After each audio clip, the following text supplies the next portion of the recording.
Democracia M y Democracia TV presentan Diálogos con Francisco Rocha. Diálogos. Diálogos.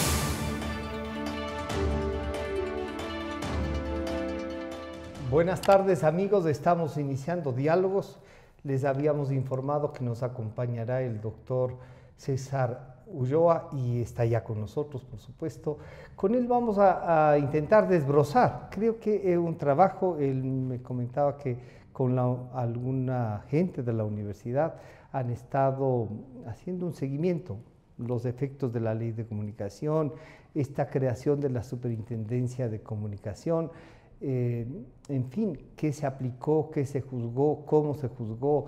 Tiene una raíz en general de lo que se podría llamar el socialismo del siglo XXI. Esto es un instrumento digamos, de una ley de comunicación que sirve para la aplicación de esta visión diferente, no democrática desde mi punto de vista, pero diferente, una propuesta donde se controla todo y donde en definitiva se crean leyes e instituciones para controlarlo. César, bienvenido, buenas tardes. Una primera apreciación sería entonces de cómo podemos medir la aplicación de estas leyes y si esto tiene que ver con una forma de gobernar. Bienvenido. Francisco, buenas tardes. De la misma manera, un cordial saludo a la audiencia que sigue con mucha atención este espacio donde se construye democracia. En un diálogo en días anteriores le había dicho que un grupo interdisciplinario de la Universidad de las Américas, en donde hay profesores de la Facultad de Derecho, de Periodismo y de Comunicación, habíamos planteado hace un año un registro que podría dar cuenta de lo que significó las leyes orgánicas de comunicación en la región, en América Latina, pero sobre todo las consecuencias inmediatas que tuvo en el caso de Ecuador. Entonces, esta investigación es bastante interesante, no porque la hayamos planteado nosotros, sino porque a diferencia de otras investigaciones que se han hecho en la región, tiene un enfoque desde la ciencia política, desde el derecho y desde el periodismo. Entonces eso le da una fortaleza en la medida que tratamos de nosotros darle una mirada integral. La segunda característica de esta investigación es que es un ejercicio de política comparada, porque claro, si nosotros advertimos cómo surge el socialismo del siglo XXI, los gobiernos del giro a la izquierda, o lo que en algún momento se autodenominaron bolivarianos progresistas, podemos nosotros mirar en el tiempo que quien irrumpe en el tablero político es Hugo Chávez. Él llega al poder en el año 99, después del bipartidismo, de la crisis del bipartidismo, y luego asciende Néstor Kirchner en el 2003, en el 2006 lo hace Evo Morales, pero y en el 2007 Rafael Correa. Claro, también estaba Ortega y su alianza con Cuba, con La Habana esencialmente. Digamos, eso puede ser una base, pero ya en el cono sur. Claro, usted dice, va Kirchner, Lula también, luego. Además que en el estudio nosotros planteamos que habría que tomar con cuidado este término de izquierda y nosotros más bien introducimos el término de izquierdas. Porque curiosamente en la parte que tiene que ver en la implementación del modelo económico y en lo que se refiere al respeto y a la progresividad de derechos civiles y políticos, nunca se puede comparar. Son más conservadores. A Tabaré Vázquez, tampoco se puede comparar a Ricardo Lagos o a Michelle Bachelet o a Mujica con líderes como Chávez, como Correa, como Morales o como el mismo Ortega, peor aún con los hermanos Castro. Entonces yo creo que hay que matizar ahí. Porque además gobiernos como el mismo gobierno de Lula o el mismo gobierno de Tabaré y luego de Mujica tuvieron una visión económica de globalización.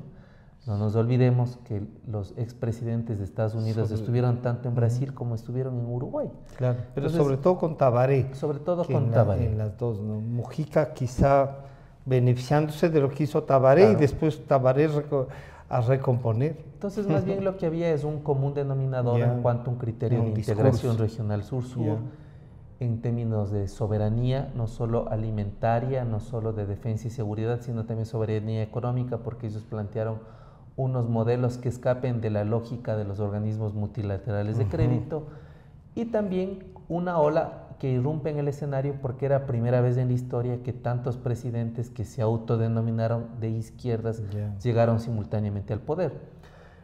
En el tema de comunicación fue Chávez el que primero propone un proyecto así. Propone una ley de comunicación. Ley, Chávez llega en el 99, la ley se provoca en el 2004. Ya en Venezuela. En Venezuela, que es una ley a diferencia de la que hay en Ecuador, Bolivia y en Argentina, en términos de que el Partido Socialista Unido de Venezuela plantea una ley ordinaria, porque Chávez todavía no contaba con los votos suficientes en la Asamblea. No es lo mismo. No era una mayoría absoluta, claro, que tenía. No es lo mismo una ley ordinaria que orgánica. Por lo tanto, Chávez lo hace después del golpe de Estado del cual es sujeto en el 2002, y es donde él prácticamente tensa las relaciones con los medios de comunicación y comienza a plantear una normativa que regula al 100% los contenidos y que luego sirve para judicializar a los medios privados que especialmente estaban en su contra. Y los quiere someter, pues. Claro, lo que busca es someter o quebrar en algunos casos, ahora, asumir su administración, ¿no? Ahora hay una cosa muy interesante, Francisco, que nosotros decimos en esta investigación, y es que la relación entre estos expresidentes con los medios tienen distintos momentos. Llegan con los medios, ¿no? Claro, porque en el caso de Chávez, en el caso de Correa, en el caso de Néstor Cristina, no en el de Evo Morales, son auspiciados por una plataforma mediática poderosísima, al punto que los mismos estudiosos de la comunicación y Estado en Venezuela advierten que fueron los medios los principales jefes de campaña de Hugo Chávez, unas imágenes de ellos, ¿no? Porque además ellos introducen el discurso antipolítica, favorecen hasta este outsider, y además repliegan con toda su potencia contra el bipartidismo, y es los medios los que prácticamente se convierten en los mejores promotores de Hugo Chávez. En el caso de Ecuador pasó lo mismo.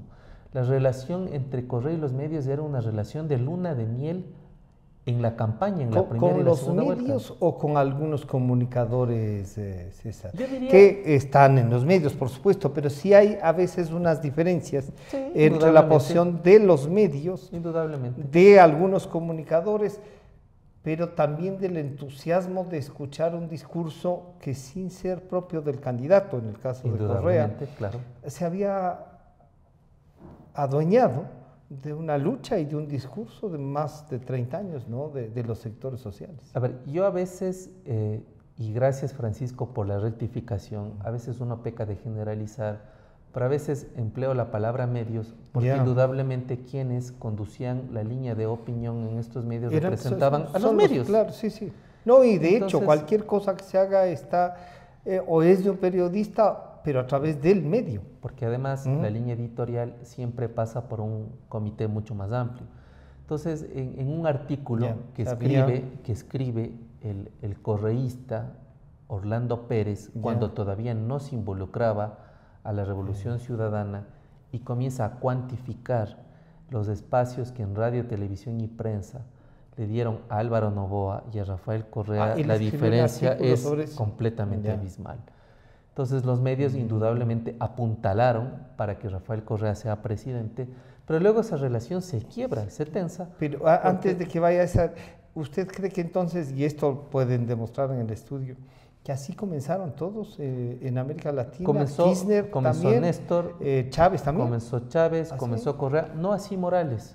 Morales siempre tuvo ya una... Bueno, además venía de una construcción de un movimiento que representaba a los cocaleros, ¿no? Además hay una y eso era una dificultad ya ahí mismo. Hay una cosa que en el estudio también precisamos en el primer capítulo, y es que la legitimidad de origen o la manera como emergen estos líderes es bastante distinta, porque tenemos a un Lula con una trayectoria de décadas, que él es prácticamente un discípulo de la teología de la liberación, de los movimientos de izquierda, muy seguidor de Frei Beto, de lo que significaban los foros de Sao Paulo, y sobre todo de la representación orgánica de la parte gremial, obrera.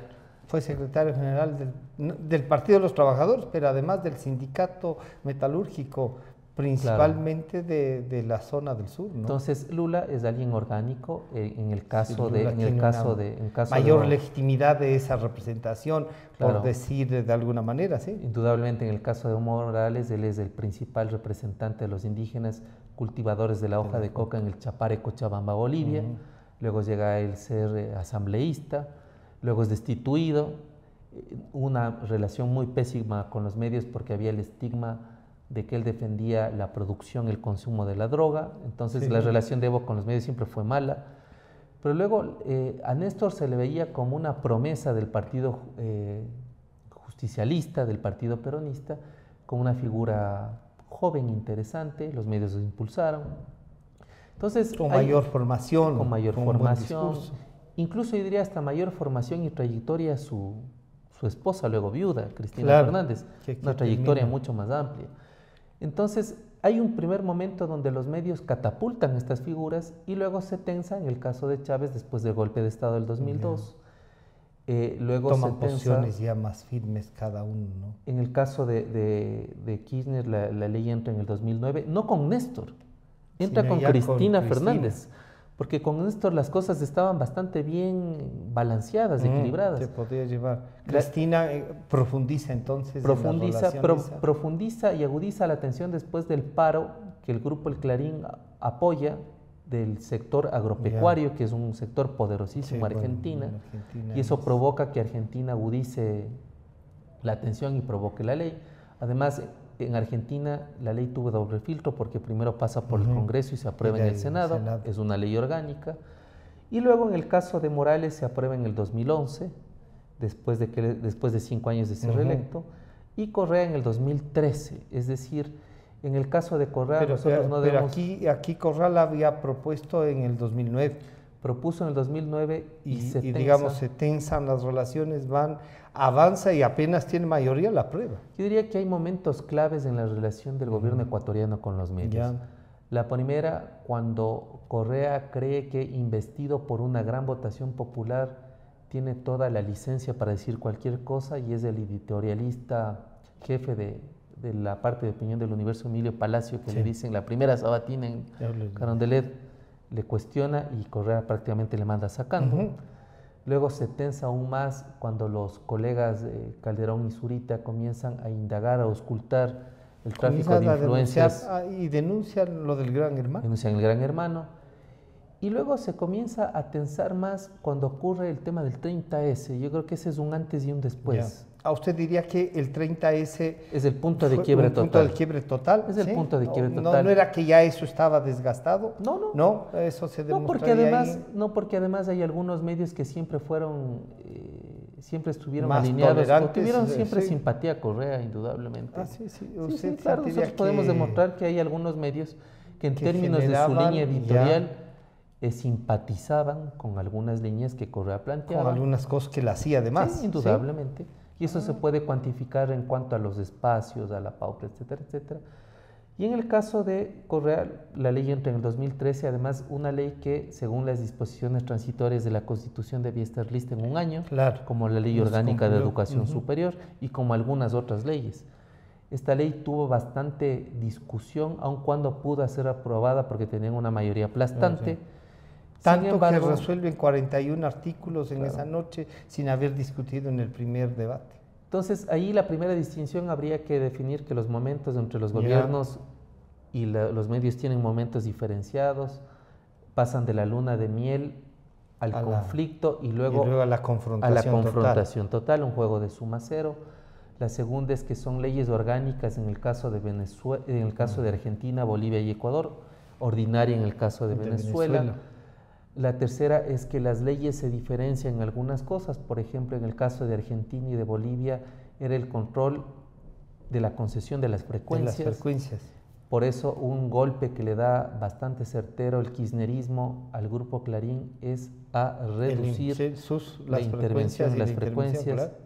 En el caso de Bolivia fue la distribución entre medios privados comunitarios. Se parece mucho a la nuestra. Muy parecida a la nuestra. En el sentido, o por lo menos a la que entró en vigencia, digamos. Y en el caso de Venezuela, indudablemente es una ley que es control de contenidos. Ahí sí no hay ahí sí no hay que ponerse a dudar O sea, absolutamente la nada. oficina de control era una oficina de control en realidad. No solo era de seguimiento y eso, sino los contenidos y estas cosas, ¿no? Y eso se podría, la institucionalidad genera la venezolana tanto como la ecuatoriana esta superintendencia. Todas.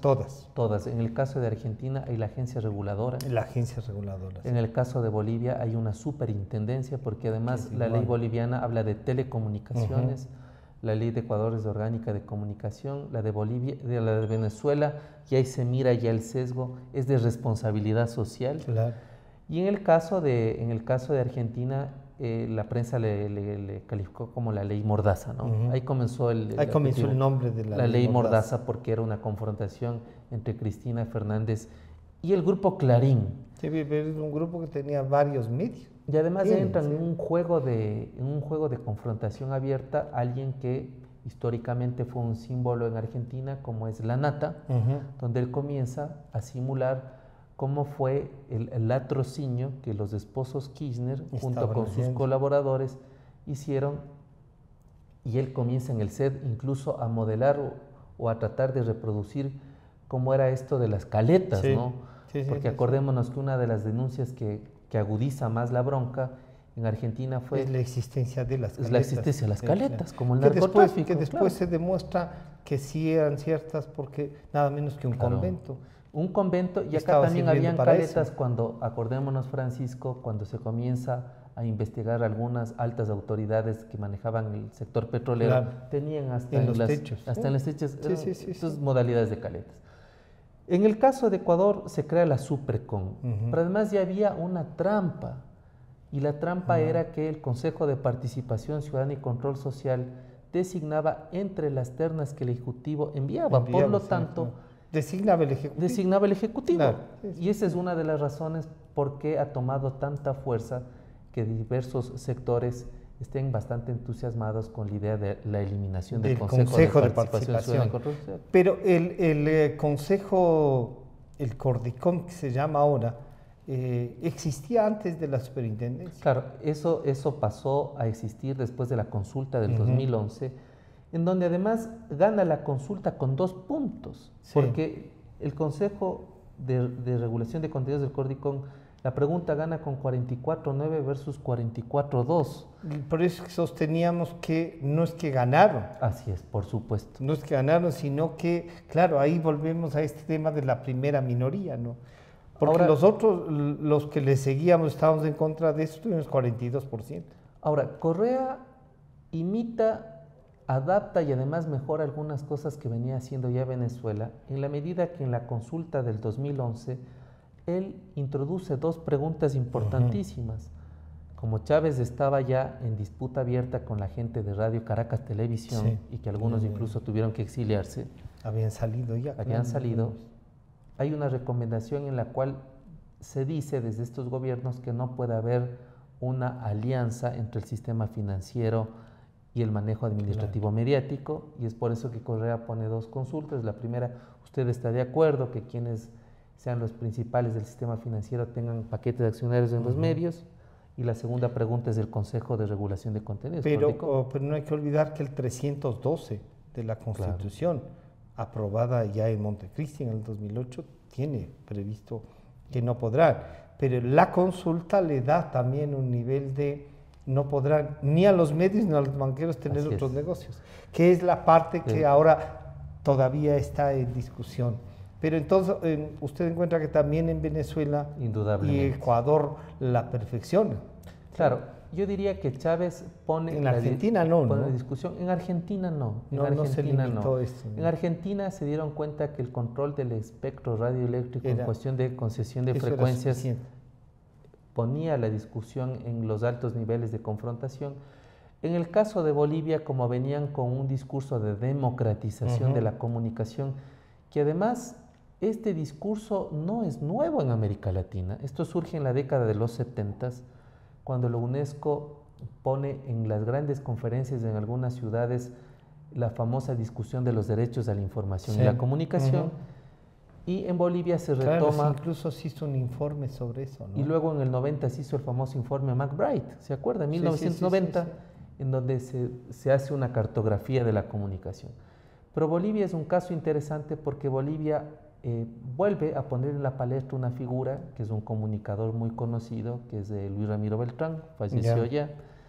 Y desde Bolivia, Venezuela, Ecuador y Argentina se pone en discusión esto de democratizar la comunicación. Y el espectro radioeléctrico para el darle reparto, a la ¿no? organización social el reparto. ¿Sí? Ahora, en Bolivia y en Ecuador esto fracasó porque además nunca se produjo ni de manera equitativa la distribución de las frecuencias y tampoco los grupos estaban en condiciones, en de asumir, de asumir aquello que ese 30% o 33% que se le entregaba, ninguna organización social, o sea, de ese 33 que se usó el 3. Claro, yo diría que incluso hasta menos. Y ahí viene un tema que es complejo, Francisco, y es que si bien en los otros países la votación se produjo por artículo, la votación en Ecuador se produjo por capítulo. Una locura. Y se incluyó incluso el capítulo ese, de un tema tan delicado, e incluso algunos asambleístas que luego se pasaron a la confrontación abierta, a la lucha contra la aprobaron la ley orgánica de comunicación. Algunos de ellos sí, votaron por eso, por supuesto. Creían en el control de los medios. Como por ejemplo, doña Lourdes Tibán, la asambleísta que le dedica un sendo libro al expresidente, fue una de las más entusiastas en votar por la ley orgánica de comunicación. Doña Lourdes Tibán estuvo, sí, es una de las que se me vino, la primera que se me vino a la mente, porque era entusiasta. Es el caso más emblemático porque ella dijo que si todo beneficiaba en cuanto a que el espectro radioeléctrico posibilitaba en ese porcentaje, estaba, el 34, ella iba a votar, no le importaba, entonces ella públicamente dijo, voto. Sí, esto nos va a favorecer, lo otro ya veremos cómo se arregla. Entonces eso da cuenta de la incapacidad de análisis que tienen ciertos personajes, no todos, sin entender que una ley es el todo, no es un capítulo. Un artículo puede llevarle al diablo a un país, como fue esta por ley más orgánica. Que les pongan el caramelo que decíamos nosotros al 33%. Entonces, de estas cosas, el presidente, el expresidente Correa se reía porque decía cuando les conviene sí, cuando les conviene no, como cuando pasó el debate de la ley orgánica de educación superior. Algunos opositores votaban a favor de algunas barbaridades que se querían legislar. Y dejaron que se legisle digamos, que se ponga una ley que ha dañado la educación superior. Además, eran contentos porque el gobierno les ofrecía crear universidades nuevas en algunos lugares. Cuando yo creo que no está en la creación arbitraria de universidades, sino en mejorar la calidad de la que ya existe. Y en fortalecer las que existen. Y claro, y mejorarlas. Entonces ahí hay unas particularidades interesantes, se retoma esta discusión, pero además, ¿quiénes son protagónicos en el diseño de las leyes orgánicas de comunicación en estos 4 países? Son grupos que desde los 60 y los 70 se casaron con este discurso de la comunicación alternativa, de la comunicación para el desarrollo, de la popularización del uso de las frecuencias. Es la época casi como consecuencia que en el Ecuador creamos CIESPAL. Se creó CIESPAL, ¿se acuerda usted, Francisco? Claro, el discurso de democratizar la comunicación. Se crea CIESPAL, se crea ERPE, las escuelas radiofónicas del Ecuador, entran incluso algunas estaciones de Fe y Alegría, entra también Monseñor Leonidas por año con este discurso liberador. Que ya había tenido antes un sistema en Chimborazo, ¿no? Entonces, este discurso de los 70 vuelve a la palestra en el siglo XXI. Usted diría, lo van remozando. Y nos plantean como una conquista social que ha venido siendo trabajada, cosa que sí es cierto. Indudablemente. 30 años. Pero lo que no se entendía es que no se podía legislar en el 2021 con contextos de los años 60 o 70, porque además el mundo había, entre comillas, superado el fin de la Guerra Fría. O sea, la dictadura del proletariado por dictadura mismo se había caído. Y además habría que recordar algo. El Ecuador tiene 2 momentos sumamente importantes de análisis. El uno es los 40 años de transición a la democracia y paralelamente qué sucedió en esos 40 años cuando en el mundo se está analizando los 30 años de la caída del muro de Berlín. Claro. Pero parece que el Ecuador todavía está, o algunos grupos de extrema izquierda del Ecuador todavía manejan ese discurso de la Guerra Fría. Antes de la caída. Antes de la caída. Entonces, ahí hay No hitos. entendieron qué pasó cuando se cayó el muro. Claro, no Se entendieron. quedaron huérfanos incluso de pensamiento. Claro, entonces la ley de comunicación responde a muchas dinámicas, ¿no? Retoma el discurso 60-70, Chávez se da cuenta que además leyeron bastante bien libros como el de Ignacio Ramonet, la tiranía de la comunicación, leían también Pero además este interpretaban discurso. a Ramonet, que lo traían como que fuese, Claro. digamos, el non plus ultra, pero no de las libertades, sino del análisis de la comunicación, que tiene que ver cómo adecuar la libertad y no cómo adecuar el discurso. Y en cambio dejaron o excluyeron a pensadores extraordinarios, que a mi modo de ver incluso son dentro de los más citados en ciencias sociales y ciencia política, que es como por ejemplo Manuel Castells, que habla de la sociedad de la información, la comunicación, la sociedad de red. E hicieron que intelectuales como Ramonet, que estaba a cargo de Le Monde, de la versión en española, que luego fuesen orgánicos contratados de estos gobiernos. Pero para dar discursos muy exactos, porque cuando usted podía seguir analizando el discurso de Ramonet mismo, veía que no es que era lo que estaban diciendo aquí. Pues. Indudablemente. Pero luego Ramonet termina escribiendo un libro digamos biográfico de Fidel Castro. Claro, se alinea completamente. Sí. Claro, y además, bajo esta lógica de reivindicar ciertos personajes históricos, comunicacionales políticos, llevan a reeditar libros como Las venas abiertas de América Latina, La tiranía, le dan un estatus bastante potente a pensadores norteamericanos como Noam Chomsky, que era lingüista y luego un contradictor del sistema. Entonces, esto venía con un discurso que en las universidades, sobre todo públicas, se manejaba, y luego se reitera, se refunda y surgen estas leyes orgánicas. Ahora, en términos concretos, la ley orgánica de comunicación fue bastante nefasta. Fue bastante nefasta, sobre todo desde la actuación de la Superintendencia de Comunicación. Nosotros, como equipo interdisciplinario, analizamos, Francisco... Por sectores, 600, analizan el tema político, analizan el tema jurídico de la aplicación de la ley. Pero se encuentran que una manipulación también. Claro, ¿cuántos casos dice usted que es? Nosotros analizamos las resoluciones. Además, yo quiero decirle a la gente que nos mira que esta es una información pública, porque cualquier persona podría descargar el contenido de las resoluciones, y si solo pusiese un momento de atención se encontraría las barbaridades que se resolvieron porque ahí. Francisco, no se necesita ser ni un experto abogado en materia de derechos humanos, defensa de derechos civiles y políticos, comunicólogo o politólogo para entender por sentido común las barbaridades que se escribían en esas resoluciones. Entonces, claro, de la misma manera que trajeron estos intelectuales para que justifiquen las leyes orgánicas, también motivaban las resoluciones en caso de amonestación económica, escrita, réplica.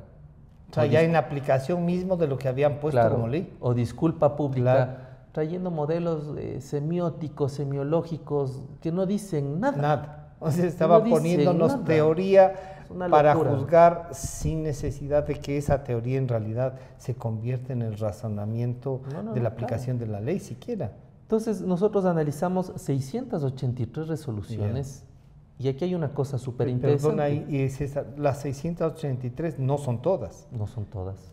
Porque además una de las limitaciones que tuvimos es que no estaban la totalidad, e incluso de las que estaban colgadas en la página web más trascendentes se duplicaban. Se duplicaban y había... Pero analizar 683 es un trabajo titánico, es una investigación que nos ha llevado... Es casi como seguir a una corte en el ejercicio de por lo menos 4 años. ¿no? Entonces, el periodo de estudio va del 2014 al 2018. Y nosotros, por ejemplo, podemos mirar incluso la manera como actúa la Supercon en cuanto a los momentos políticos que tiene el gobierno de Rafael Correa. Entonces se puede medir cómo fue usada para el momento político, cuando aplicamos algo. En el 2015 y en el 2016, que es el momento en donde inicia un ciclo de protesta y que le salva el Papa Francisco a Correa. Le salva, sí. es donde el gobierno tiene más potencialidad en cuanto a la sanción a los medios. Es cuando más aplica la ley. Claro, entonces, por ejemplo, en el 2014 hay 70 resoluciones, en el 2015 262, en el 2016 286 y en el 2017 baja 63, entra ya Moreno y en el 2018 hay apenas 2 resoluciones. Hay dos. Hay 2. Y con seguridad... Ahora ya no hay ninguna. Ya no hay ninguna. Claro. Ahora ya no hay ninguna. Y con seguridad esas 2 de Moreno deben haber sido con algo público. No, ¿no? Las 2 de Moreno son los rezagos o las patadas de ahogado finales ahí. de Carlos Ochoa, Ya. porque Carlos Ochoa porque todavía él se mantenía. claro. Entonces, fíjese, Francisco, nosotros podemos ver en el tiempo que el momento más complejo es donde más agudiza la aplicación de la ley. 2015-2016. Ahora, nosotros hicimos un trabajo tan interesante en la medida de mirar de las 7 intendencias, ¿cuál es la que sancionaba más? Más. Porque además Correa tenía una clara cartografía de cuáles Esas podrían 7 ser... intendencias fueron en virtud de las 7 regiones que él aspiraba a tener. Claro. ¿Sí? Y entonces ustedes ven, y se puede analizar a quienes nombraron también, o analizaron eso o no. Sí, todo ¿Sí? eso está en el estudio. Por ejemplo, la matriz es donde más se sanciona, y hay 197 resoluciones que salen de la matriz, que es de Quito. Y luego sigue la Intendencia Zonal 7 y la Intendencia Zonal 5-8. Y aquí nosotros podemos ver una cosa súper interesante, porque 5-8 correspondía a Guayas, Santa Elena, Bolívar, Los Ríos y Galápagos, donde hay una bronca, y la Intendencia Zonal 7 es El Oro, Loja, Zamora y Zamora. Y ese era un frente que Correa siempre tuvo dificultad para llegar. En Loja hubo una confrontación abierta con Ramiro Cueva y Ecotel TV y todo lo que significó. Ramiro Cueva, el periodista que fue sancionado, enjuiciado, perseguido por el Chato, que era aliado de Correa en Loja, ¿no? Claro, entonces... Y además, uno de los inspiradores de la ley. O sea, Loja era un campo de batalla. Un campo de batalla, y también algunas provincias de la costa donde... Pero Zamora también estaba ahí, nada menos que el prefecto Salvador Quispe. Salvador Quispe, y además... Clever. Zamora es un lugar donde para el país se convierte en un centro de discusión de los famosos derechos de la naturaleza, y se pone con mucha fuerza el criterio de que se debe aplicar siempre la consulta previa antes de que el gobierno decida sobre la explotación o cualquier tipo. Entonces también hay una zonificación por amonestaciones. Sabían a dónde había que aplicar y cómo querían hacerlo. Claro. Ahí. Ahora, hay una cosa también que nos pareció súper interesante en el estudio, y es con qué artículo se sanciona más de acuerdo al lugar y de acuerdo a bastión político. También. Entonces, por ejemplo, Francisco, una de las cosas que además súper arbitraria en nuestra legislación ecuatoriana era el artículo de las normas deontológicas. Y el mayor número de resoluciones de la Supercon es con el artículo 10. Con el artículo 10 se sanciona 163 veces. Luego viene el artículo 28, que es por no entregar copias. Luego viene el artículo 60, porque los medios no clasifican contenidos. El artículo 103, que afectó muchísimo a las radios, que es el tema de los contenidos musicales, el famoso 1 por 1. Sí, el 1 por 1. Y luego viene el artículo 65, que es determinar las audiencias por franjas. Pero es el artículo 10 donde ocurren un montón de locuras, porque, por ejemplo, en el artículo 10, en donde más se sanciona normas deontológicas, es en la matriz, con 50 resoluciones.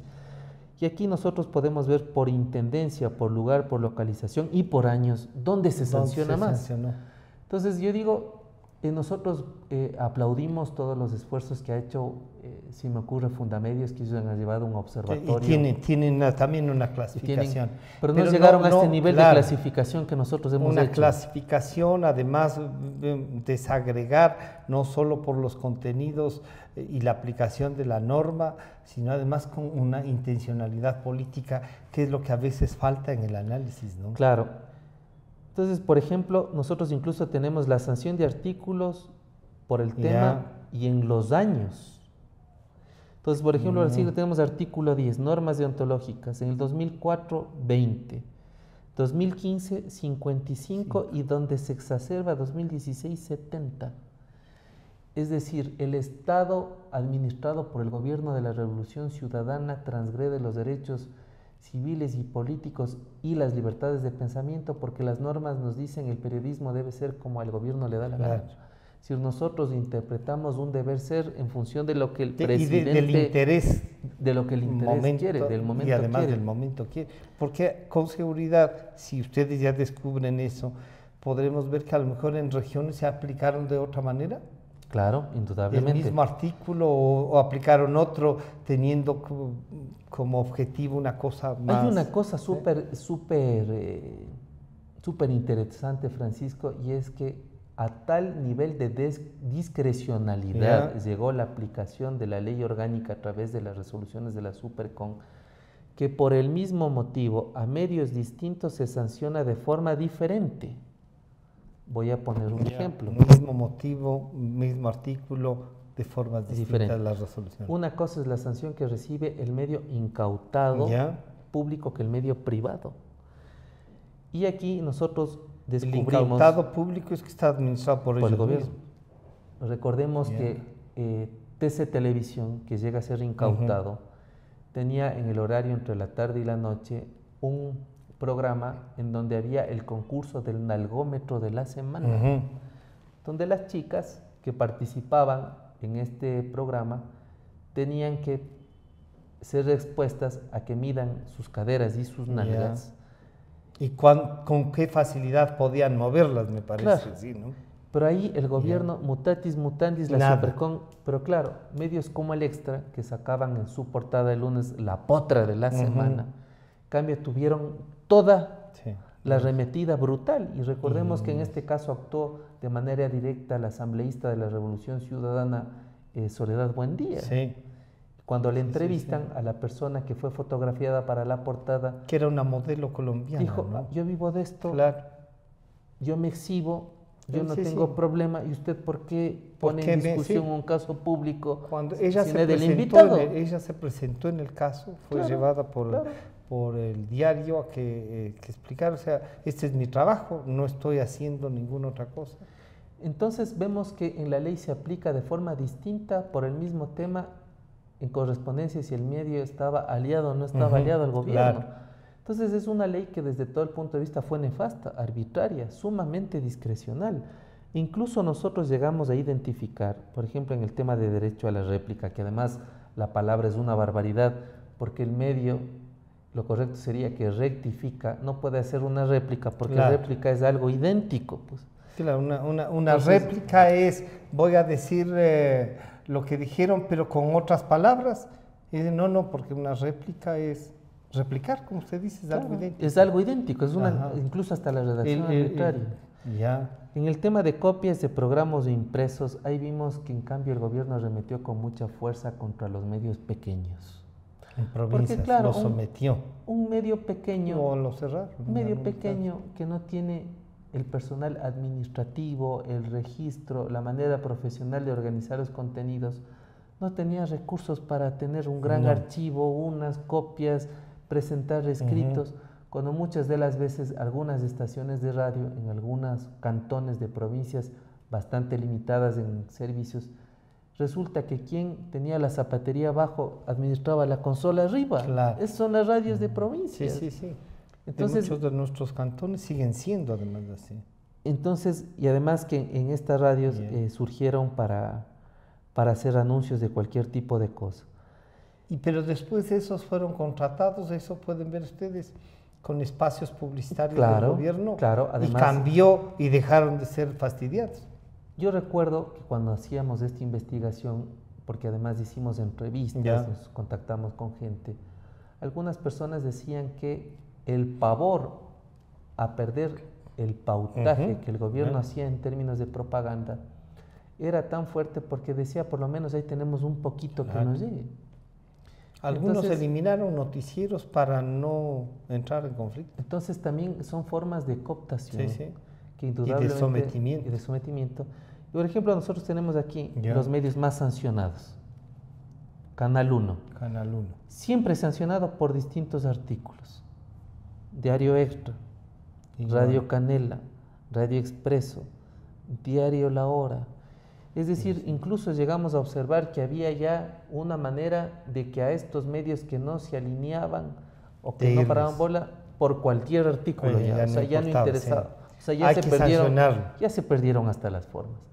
Y claro, al final de los días del nefasto superintendente de comunicación, Carlos Ochoa, incluso él tuvo el dilema, porque frente a la sentencia que establece la jueza, que no da paso, porque además... ¿En el caso de Teleamazonas? En el caso de Teleamazonas, él no sabía cómo presentar su réplica, que no es réplica. No.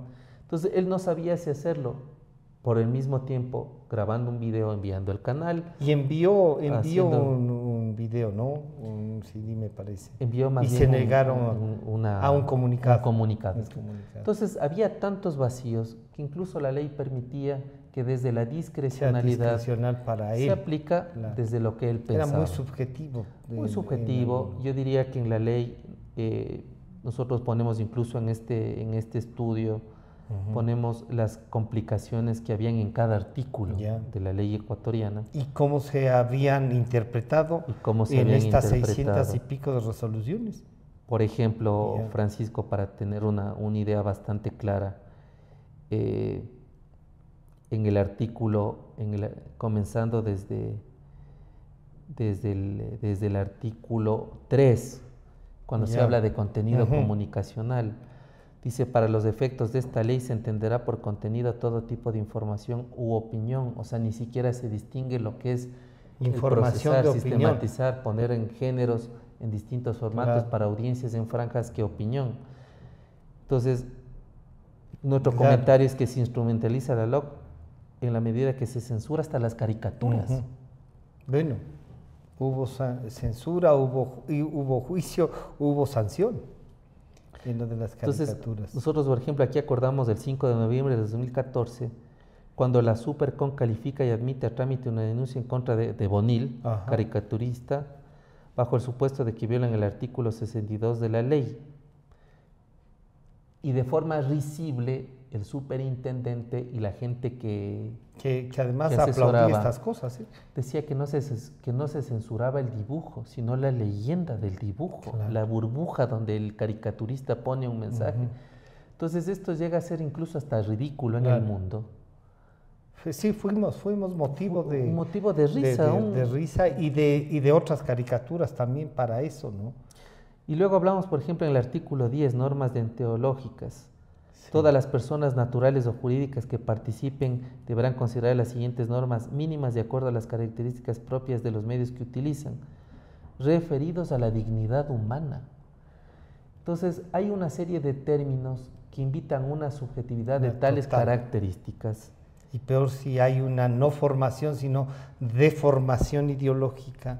Claro. Entonces, una de las conclusiones que nosotros ponemos al final es que el Estado modela, condiciona, determina valores y principios contrariando los derechos y las libertades. Porque nadie le puede hablar en términos de objetividad, porque cosas como la dignidad no tienen ni proporción, ni medida, ni intensidad. Pues, o hay dignidad o no hay, pero adicionalmente no hay un sistema métrico de la dignidad. Pues. Claro. Luego, en este caso, ustedes llegan a topar esta parte de lo intercultural. Indudablemente. Y la medición, porque en algunos casos fueron sancionados, por decir, necesita el 5%. Decía, en estos 2 días usted ha tenido el 4.8%.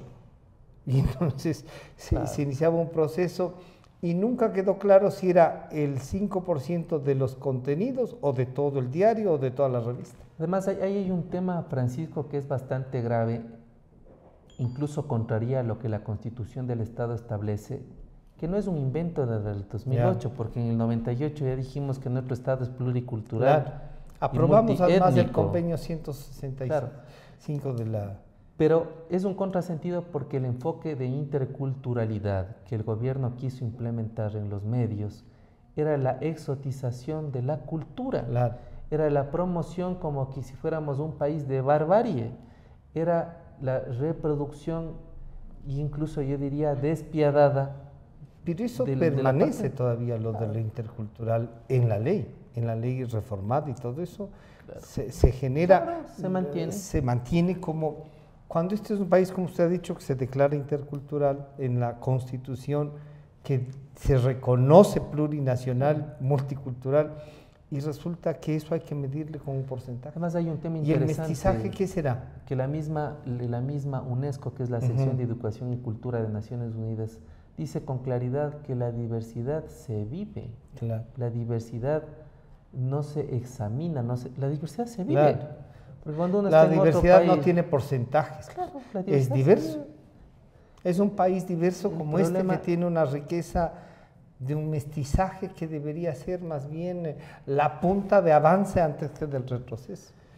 Incluso contraría lo que el mismo gobierno implementó en el último censo, porque cuando se pone una pregunta de autopercepción en que cuanto se a temas defina étnicos, ¿qué?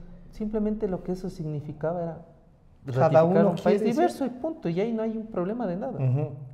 Fíjese, por ejemplo, lo que nosotros hicimos en esta investigación, el artículo 18 que hablaba de la prohibición de censura previa. Ya, la censura Cuando previa, el que mismo es un- gobierno de Rafael Correa institucionalizó la censura previa en su propio gabinete. les prohibió hablar. Claro, entonces Ir a los medios, aquí claro. nosotros ponemos, el Ejecutivo contraría lo que la Ley Orgánica de Transparencia y el Acceso a la Formación Ya. Pública exige, en el sentido de que todo funcionario, por Está pedido obligado. de ciudadanos, está obligado a rendir cuentas. Está obligado. Entonces ellos, por un lado, Pero además está obligado a darnos implementan- información a los medios y a los periodistas. Claro, implementan la censura previa y es el presidente Correa, y nosotros lo ponemos aquí con fecha y en el De espacio. cuando fue... Él prohíbe a los ministros Sí. hablar. En los espacios que le encantaba insultar los sábados. Él mismo Él. implementa la censura previa. Luego, en el tema del linchamiento mediático, que es el artículo 26, el gobierno quiso cerrar el paso a las denuncias por corrupción en contra de sus funcionarios. Entonces, el gobierno estaba en contra de que los medios mencionen a una o a varias Publicaran. personas todo el tiempo, porque aparentemente eran linchados mediáticamente cuando los medios lo que hacían era informar De lo que habían hecho. de las trafacías Claro, de lo que este habían gobierno hecho. hacía. Sí, sí. Y eso es información que tiene que ser pública y además tiene que conocer la ciudadanía. Claro. Ya, entonces, ustedes tenían ahí, y en estas resoluciones en cuanto al linchamiento mediático y a lo que pasó, sobre todo con el tema de Bonil, que encima de eso decía que se juzgaba la frase, lo que había dicho, que además era racista. Claro, porque yo recuerdo que Bonil puso de pobretín pasa a pobretón, y ese era el Ya. juego de palabras.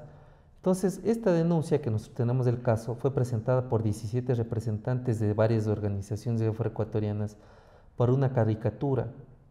Los demandantes se expresan por que hubieran frases discriminatorias. Pero la pregunta es, en libertades uno debe entender que por último el funcionario público está expuesto A eso.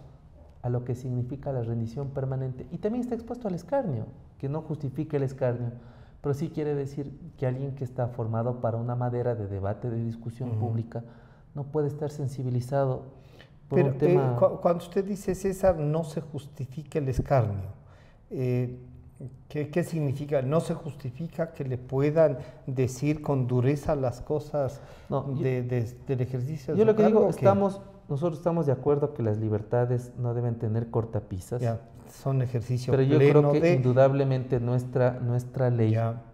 lo que sí establece la Constitución, la ley orgánica... O sea, y nuestro todas- marco del pacto social sí tiene unos límites. Claro, el marco como debe social es tener, que claro. nadie debe contrariar la dignidad y Ya. la honra de las personas. Perfecto. Ahí Porque ya- una cosa es decir que alguien está investigado o es sujeto de un proceso de indagación en fiscalía por un delito que debe ser procesado, Claro, que a debe decir- tener el debido a proceso. declararle delincuente A ya. declararle delincuente. Yo creo que eso lo tenemos claro en Sí. los países donde hay un mínimo Estado de Derecho.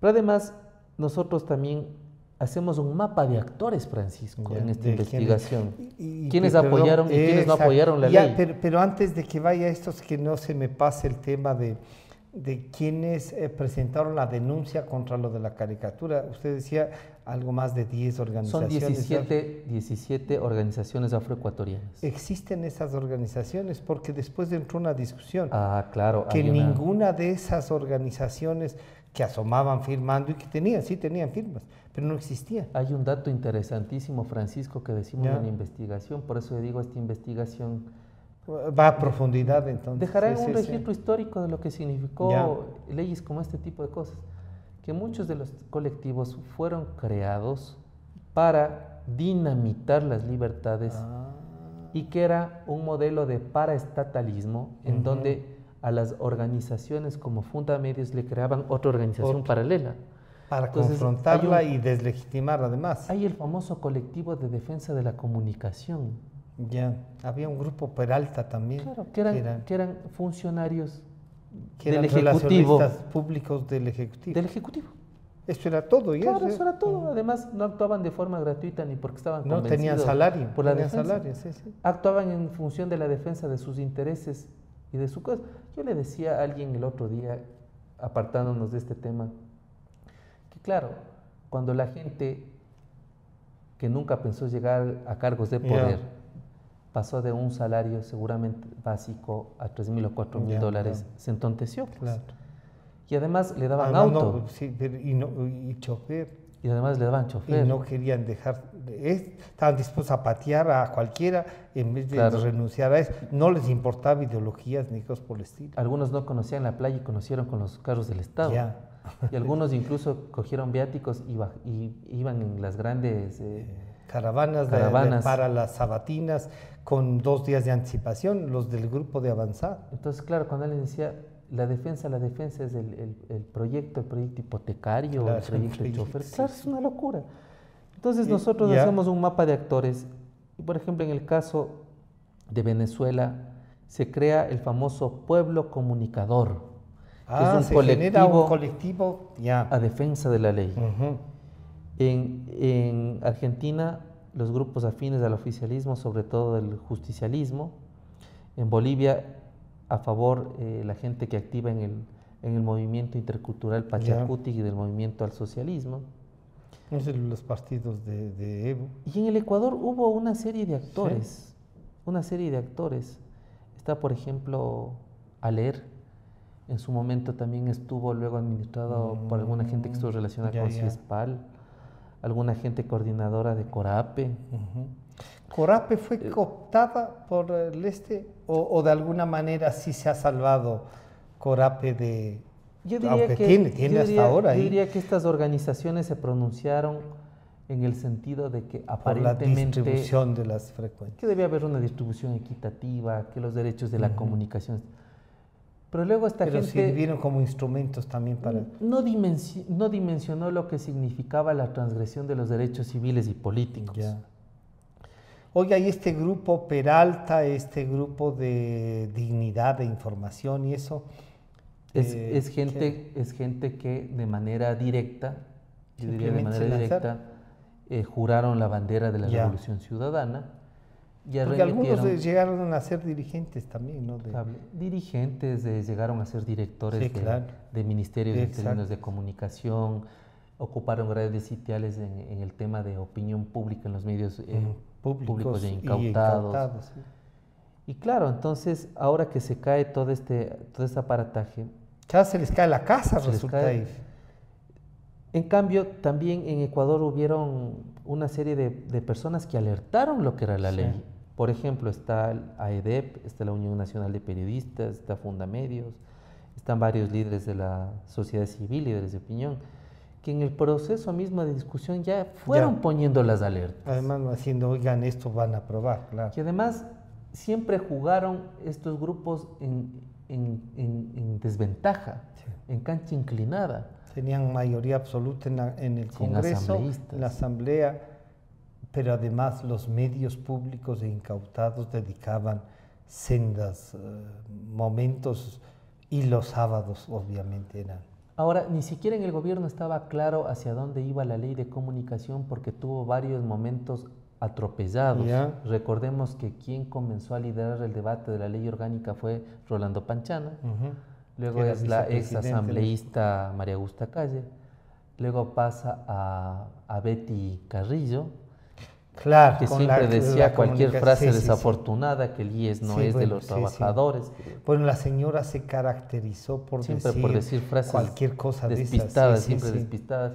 Pero que generaban tal impacto y lo decía con tal solvencia que... Y convencida además. Claro, sí. No sé quién le decía, pero decía convencida y no analizaba las brutalidades que a veces decía, ¿no? Y luego termina esta ley aprobándose por el ex asambleísta Mauro Andino. Es decir, es una ley en el caso de Ecuador que recorre por 4 liderazgos, desde comisiones ad hoc, que en ninguna de las 4 pudo establecer criterios lo suficientemente moderados, con proporcionalidad y apegados al derecho de lo que significaba implementar una ley orgánica de estas características. Entonces tampoco en el Ecuador fue fácil porque la ley estuvo en discusión 4 años. 4 años. 4 años que 4 años. Yo diría que para algunos resultaba un éxito que no permitimos que ingresara, digamos, que entrara en vigencia y al final con los 100 votos y Mauro Andino y el Chato Castillo la pusieron en vigencia con 40 artículos que nunca se habían debatido. Ahora, 41, las leyes son el resultado de un conjunto de causas que en los 4 países se reiteran. La primera, o sea, ustedes encuentran que sí, muchas hay similitudes. una similitud. La primera similitud es que hay una oposición no solo débil, sino además débil y fragmentada, sin un liderazgo que pueda contraponer los proyectos de ley con proyectos alternativos o generar en la opinión pública un suficiente número de ediciones distintas. Que no permita que se apruebe. En los 4 países vemos sistemas de partidos completamente demolidos. El caso de Venezuela, ¿no? Pierde, prácticamente se destruye, se elimina el bipartidismo de ecos y copellanos. En el caso de Bolivia, los distintos MIR, ADN, MNR desaparecen. En el caso de Ecuador sabemos la historia. Y en el caso de Argentina, ni siquiera la propuesta muy hiperlocalizada de Macri puede hacer de alguna manera un contrapeso a lo que significó la hegemonía del justicialismo. Porque algunos además dicen, no, este tiene intereses ahí y no ven más allá de que sí puede tener intereses, pero que en el caso de los 4 países se da una cosa que es bastante lamentable, Francisco, y a mí a veces hasta me da vergüenza porque el mundo está mirando este programa. Y es que hay una serie de grupos que se autodenominaron o tuvieron cierto reconocimiento en el tiempo, entre comillas, de intelectuales. Que se instrumentalizaron para los gobiernos. En los 4 países sucede lo mismo. Usted puede, no sé si logra, no sé si el estudio hace eso. ¿Usted ha visto esta cantidad de consultorías hechas alrededor de eso? Por supuesto. Vía las EMPLADES, vía algunos ministerios y algunos que terminan haciendo informes y en algunos casos copiando esos informes en diferentes instituciones y cobrando por eso. Esta instrumentalización de, como se ha dicho, entre comillas, intelectuales, ¿usted cree que entonces que habrá sido un compromiso o la necesidad de que, o de ver que les comenzaron a publicar todo lo que escribían y repartían además los sábados? Sí, o sea, yo creo que primero había, entre comillas, un convencimiento de que esto podía ser un proceso diferente en los 4 países. O sea, usted encontraría que sí había un primer sentido de eso. Un compromiso inicial. Luego hay ya una zona de comodidad y de confort. Llegamos y aquí no nos van a sacar. Que yo digo que es una palabra bastante drástica que utilizan los griegos. Son personas que entran en una esfera de cinismo. Es decir, ya saben lo que ocurre, pero poco o nada les importa denunciar lo que sucede. Encontraron su bienestar y eso es lo que están defendiendo. Y ahí también el Ecuador tiene una gran producción de autores, como pasa en Bolivia, como pasa en Venezuela, como pasa en Argentina. ¿Y hay un mapeo de autores en estos 4 países? Hay un mapeo de gente que indudablemente no voy a decir, porque luego van a decir esto es muy subjetivo, pero indudablemente se puede demostrar. Pero se puede demostrar cómo con sus escritos, con los contratos, con las consultorías. Se puede comprobar. Mucha gente hizo mucho dinero aquí. Y algunos, como suelo decir yo, sobre todo uno, de historiador, y ahí perdió el país un historiador, pero Alianza País ganó un cronista. Indudablemente, además que es bravísimo cuando usted le dice algo, porque porque se enoja muchísimo. Entonces yo creo que también la tercera cosa que me parece interesante es que en los 4 países, el mundo de los commodities, venta de materias primas, de hidrocarburos, no así en el caso de Argentina, pero sí de Bolivia, Ecuador y Venezuela, permitieron aceitar una máquina del Estado que hace que la propaganda no solo sea reiterativa, sistemática, a veces invasiva, sino también atractiva. Es decir, contrataron a gente que sabía cómo persuadir a la gente. Y sí, y aplicaron con los Y lo hacían bastante bien, es decir... No, hay que reconocerlo, lo hicieron bien, groseramente, diría groseramente bien, claro, pero lo hicieron, ¿no? Entonces hay un tercer elemento. El cuarto elemento es que esta irrupción de gobiernos del giro a la izquierda les mareó, yo diría hasta les descolocó o los incluso hasta desubicó a otros organismos internacionales que miraban con esperanza lo que sucedía y que luego de manera tardía se dieron cuenta de lo que sucedía. Es decir, hay muchos organismos que también de alguna manera miraban con mucha simpatía. Sí, no, el discurso sobre todo, sí. Cuando uno lee en algunos momentos claro, llegaron a financiar cosas, ¿no? Nosotros leíamos, por ejemplo, para hacer esta investigación, algunos informes que publicó Naciones Unidas a través de distintas agencias, en donde elogiaban las leyes orgánicas de estos países de comunicación. Sí. En un primer momento las elogian, dicen que no hay leyes más democratizadoras como la de Argentina, como la de Bolivia, que no hay leyes más progresistas. Les toca revisar y luego estos mismos agencias tienen que luego retroceder completamente. Entonces uno parecería que mira organismos en 2 momentos distintos. Cautivaron con el estado de propaganda, funcionó entonces. Funcionó de tal manera. Por eso a nosotros no nos llama la atención. Nos va a costar salir entonces. No nos llama la atención cuando el expresidente que se comunica ahora solo a través de redes tiene todavía cierta credibilidad, aceptación y prestigio en varios círculos. Que 2 años con lo mismo. Porque además hay una cosa que también nosotros determinamos. Esta gente no solo supo modelar o condicionar la opinión pública dentro, sino que hicieron un lobby y una inversión tan fuerte para que la imagen de estas personas fuera de los gobiernos esté tan intacta o mejorada o incluso se generen como elementos simbólicos. Sí. Entonces, yo creo que hay elementos que se repiten en los países y que de alguna manera hace que la gente vaya de forma tan contundente a creer en este cuento que nos contaron, ¿no? César, se nos fue el tiempo, pero además creo que va a ser necesario. ¿Cuándo se presentará el estudio? Bueno, el estudio ahorita está en revisiones. Pero usted diría, estos son los principales puntos en los que, bueno, hay cosas más reveladoras. ¿Hay más todavía? Hay cosas más reveladoras. Creo que es un estudio que va a poner en discusión y marcará un hito de la discusión en el país. Insisto, y de las libertades y de la comunicación. Insisto, no porque hagamos un equipo en el cual me tocó liderar, sino que hemos llegado en profundidad a mirar resolución por resolución. Eso es importante. Cómo se actuó, es decir, no estamos hablando nosotros de lo que pretenderíamos juzgar a partir de lo que nos gusta o nos disgusta. Sino de los hechos. Aquí hay un hecho, hay una evidencia. Hay una evidencia, la información está aquí, al final la gente si quiere ampliar puede seguir ampliando. Pero yo digo, no hace falta ser experto para encontrar algunas resoluciones y quedarse realmente absorto de la forma como de manera tan arbitraria, tan grotesca, nos quisieron modelar la opinión a los ecuatorianos. ¿Usted diría un ejemplo para terminar de algo que vamos a poder descubrir en el libro? ¿Será antes de que se termine el año ya la existencia del documento? Yo creo que sí. Indudablemente va a ser un texto que va a tener presentaciones itinerantes. Es un texto que no está escrito exclusivamente ni únicamente para periodistas y comunicadores. Pero para la sociedad y para los políticos. Que además pone en contexto la discusión de quiénes eran estas personas, cómo emergieron, qué condiciones sucedieron, por qué se pensó que la comunicación era un instrumento y por qué la comunicación no era el cuarto poder, sino que llegó a ser incluso el primer poder, el poder de los poderes. El poder de los... Claro. Un dato así que diga, este es un caramelo que van a poder verlo en el que le haya causado un impacto, César.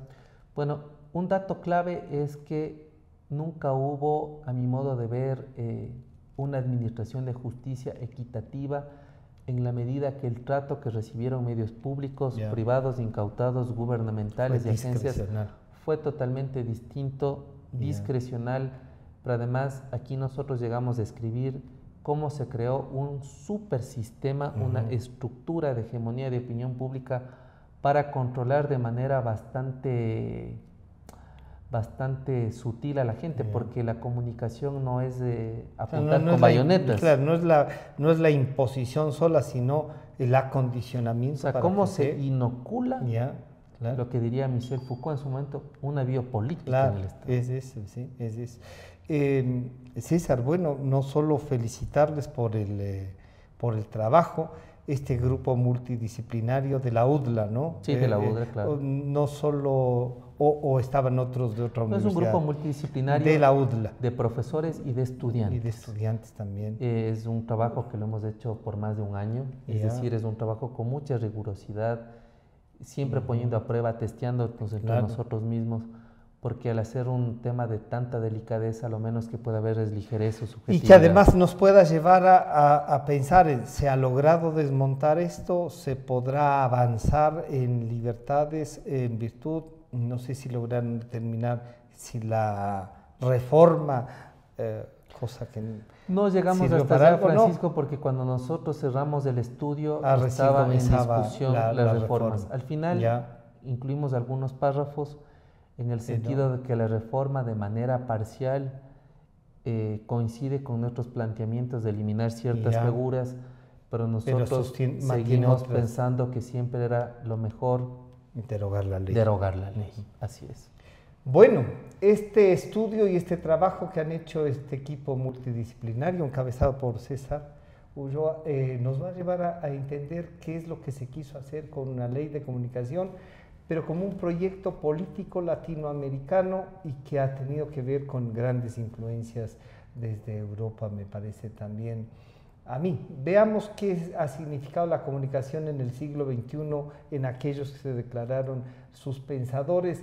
Este estudio, César nos anticipa que podremos encontrarlo ya antes de que se finalice el año, y esperamos que yo ahí sí ya me pongo como AEDEP, poderlos llevar a algunas provincias para discutir y conversar y que nos acompañen los investigadores. Este programa estará a disposición de ustedes a partir de las 3 de la tarde nuevamente. Nos encontramos el día viernes. Gracias, César. Muchísimas gracias, Francisco. Muy gentil. Democracia. Sobre la emergencia de gas y energía que se está viviendo en la costa caribe.